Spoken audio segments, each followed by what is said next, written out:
Hello বন্ধুরা, এক ঘরে রাতে অনুভব ও লাজু একসাথে ঘুমায় এবং লাজুকে ভূত সেজে ভয় দেখায় অনুভব। অজ্ঞান হয়ে পড়ে লাজু।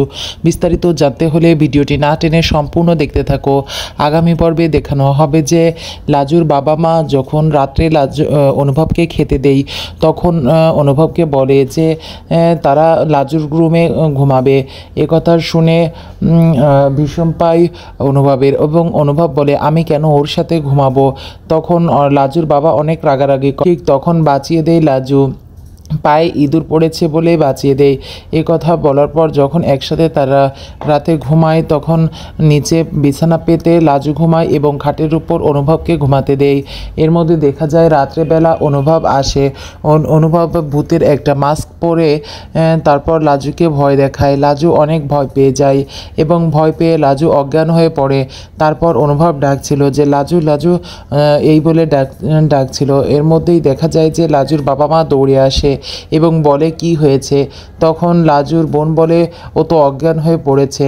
একথা বলার পর অনুভব বলে যে আমি জাস্ট ওকে একটু ভয় দেখাতে গেছিলাম তখনই অজ্ঞান হয়ে পড়লো। এই কথা শোনার পর লাজুর বাবা অনেক রেগে যায় এবং লাজুকে পানি ছেটানোর পর দেখা যায় যে লাজুর জ্ঞান ফিরে আসে।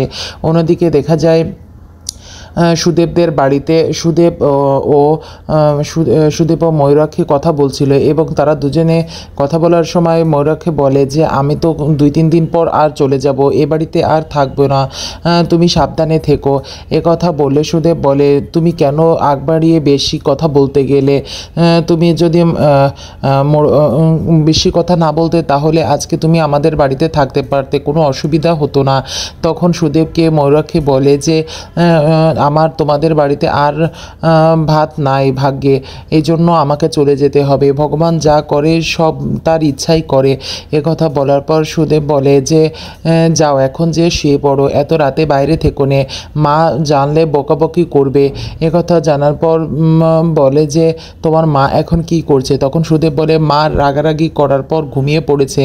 মা যেদিন বেশি রাগারাগি করে তাড়াতাড়ি ঘুমিয়ে পড়ে। এই কথা বলে সুদেব ও ময়ূরাক্ষী হাসাহাসি করতে থাকে এবং ময়ূরাক্ষী বলে যে যাও সুদেব তুমিও ঘুমিয়ে পড়ো, সকালে তো তোমার উঠে মাঠে যেতে হবে এবং কৃষি কাজকাম শুরু করতে হবে এবং নিয়মিত তুমি পড়াশোনা করবে। এই যে 2-3 দিন আছি, এই 2-3 দিন বেশি করে আমার কাছে পড়ে নিবে।